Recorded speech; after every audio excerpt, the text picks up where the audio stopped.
Welcome back to my channel. The story begins in a city in South Korea where some people are sitting in a cafe listening to the leader of a religious party on TV. He is telling people a terrifying reality, but no one was ready to believe him. He explains that after some sinful people die, the executioners of hell themselves come to take them to hell. First, an angel appears to the person and predicts that they have a certain amount of time left before they will die and go to hell. After the given time is up, the executioners from hell come and give them a painful death. What remains behind is their burnt corpse. After that, the executioners disappear into thin air from where they came.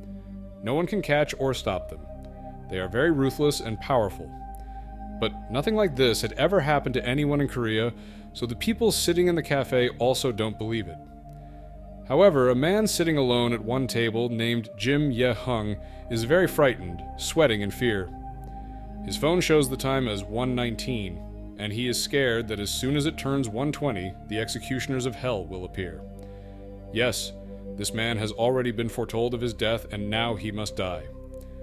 The people in the cafe are engrossed in their conversations, and 1:20 arrives, but nothing happens.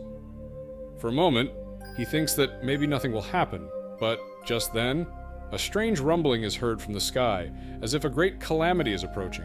The people in the cafe and in the surrounding areas are terrified by this strange noise. It seemed as if the sky was about to break and fall. Jim is still sitting in the cafe, scared. Suddenly, the executioners of hell break into the cafe. Jim screams, running outside and hiding in the stopped traffic, trying to save his life. The three ruthless executioners chase him, destroying everything in their path.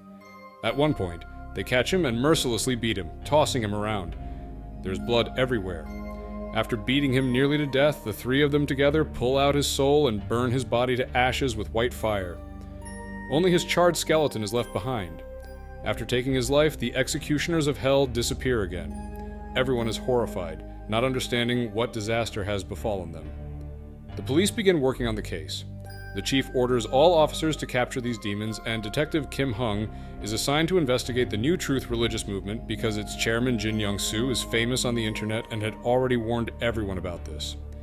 A crowd is gathered at the scene of the incident. The New Truth was founded in 2012 with Jin Young-soo as its chairman. Later, extremist members of this religious group formed a new organization called Arrowhead. Arrowhead identifies dangerous criminals online and openly promotes its ideologies using online platforms. The police believe that Arrowhead members have been involved in violent activities. They do not shy away from assaulting and killing their opponents. Since Chairman Jin Young-soo has been speaking about the executioners of hell for a long time, when this incident occurred in Korea, the police included him in their investigation. The chairman is addressing the crowd at the scene, showing them videos and explaining that those who were sent to hell before were also criminals. Some were involved in drug dealing, while others were guilty of rape and robbery. In other words, they were all sinners and were punished for their sins. God is giving us a glimpse of hell on earth to warn us to abandon sin and follow the path of righteousness, and the New Truth will continue to spread this message from God. Detective Kim questions the chairman as part of the investigation.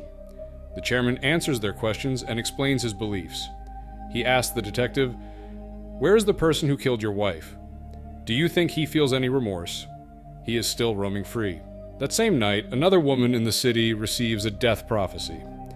An angel appears to her and tells her that she will die in 5 days, and her place in hell is certain. The woman is a single mother with 2 children. Meanwhile, the members of Arrowhead are overjoyed that God has finally begun punishing sinners in South Korea as well. They go online to express their happiness and share a video of them beating up a novelist who opposed them. The novelist files a police report with his lawyer, Min Hye-jin. Afterward, when the lawyer returns to her office, the single mother visits her and explains that her place in hell is guaranteed, and the New Truth wants to broadcast her death live so the world can see it. They will pay her for this, and she needs the money for her children. She could never earn this much money while alive, so she wants the lawyer's help to take legal action. The lawyer eventually agrees. Meanwhile, Arrowhead manages to track down the woman. Arrowhead demands that people should know what sins these individuals committed, so they start going after her. The lawyer and the detective plan to send her 2 children to Canada on a flight. Although Arrowhead members are chasing them, they successfully escape. During this time, The chairman takes the detective's daughter to the house of her mother's killer and manipulates her into killing him. This is a calculated conspiracy by the chairman. Meanwhile, a location is secured, and all preparations are complete to broadcast the single mother's death live. Media personnel have set up cameras, and the police are ready to capture the 3 executioners from hell. The executioners arrive, take the woman's life, and leave without anyone being able to stop them. After this incident, everyone begins to follow New Truth, and the chairman becomes famous overnight worldwide. As he has been warning them about this for the past 10 years, the lawyer and his mother are caught and beaten by Arrowhead members for supporting the woman. The detective finds out that his daughter was at the chairman's house and has not been found yet. He goes to the chairman's house, where the chairman invites him to an old abandoned orphanage. There he tells him his story. Meanwhile, the lawyer secretly goes to an old media person to obtain a recording of an old interview with the chairman, hoping to gather evidence against him or reveal his true nature to everyone. 20 years ago, when the chairman was in the orphanage, a death prophecy had been made about him, and tonight the executioners from hell are coming for him. If people find out that the founder of the New Truth religious movement was also killed by the executioners of hell, they will stop following New Truth. The chairman wants to prevent this from happening, so his death must remain a secret. He orders Kim to kill the lawyer, and afterward Kim will become the new chairman. Kim complies.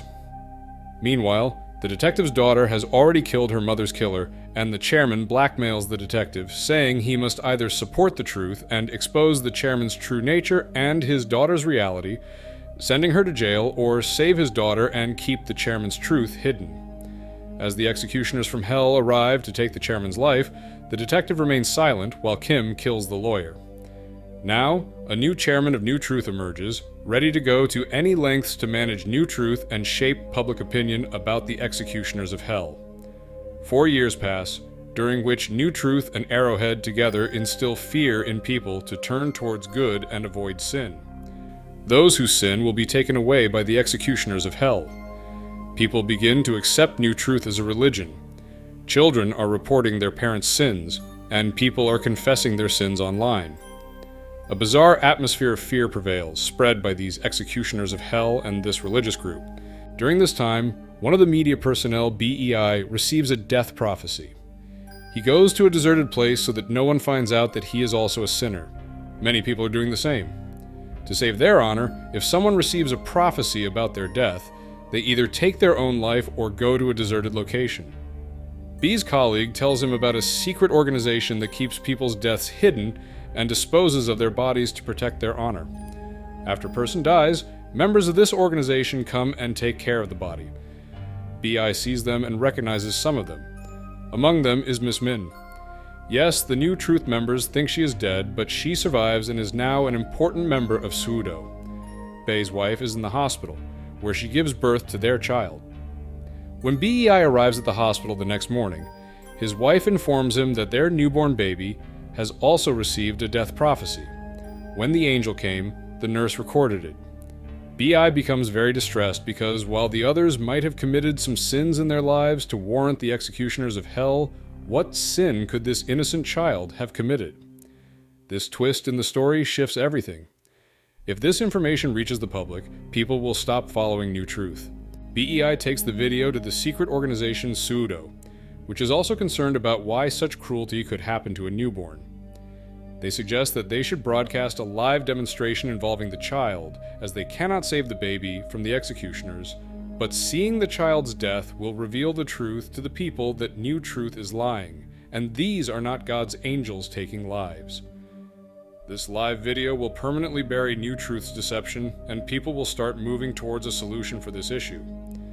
Meanwhile, New Truth somehow learns about the existence of such a secret organization. Now, New Truth begins searching for Pseudo members, employing the police and every form of power at their disposal. They gather information about high-ranking Pseudo officials and start capturing them. They catch the chairman of Pseudo and burn him alive, while they also begin killing other officials. However, one official, Miss Min, manages to escape. Ba's wife is very frightened and doesn't know what to do. She goes to the New Truth office and informs them that the baby has received a death prophecy. This alarms them, but instead of learning a lesson or acknowledging their wrongs, they try to capture the child and hide him to prevent the news from spreading. If the public learns of this, they might abandon the New Truth religion, and they cannot let that happen at any cost. BE, along with pseudo-members and Min, manages to rescue his wife and child from the New Truth office. They hide at the house of an important member of Arrowhead, Mr. Lee, who had been defending New Truth live on air. He also has a death prophecy, so he contacted Pseudo to keep his death a secret. Min goes live on Mr. Lee's channel and announces to the world the news of the baby's death prophecy. The entire world is shocked, and chaos ensues as people question how this could happen. Meanwhile, New Truth members are worried about how to convince people that this innocent child is also a sinner destined for hell. They are at a loss.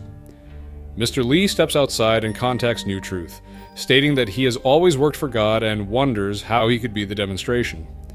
New Truth assures him that God made a mistake regarding the prophecy, and they choose Mr. Lee to correct this error by killing the baby and sacrificing himself to amend God's mistake.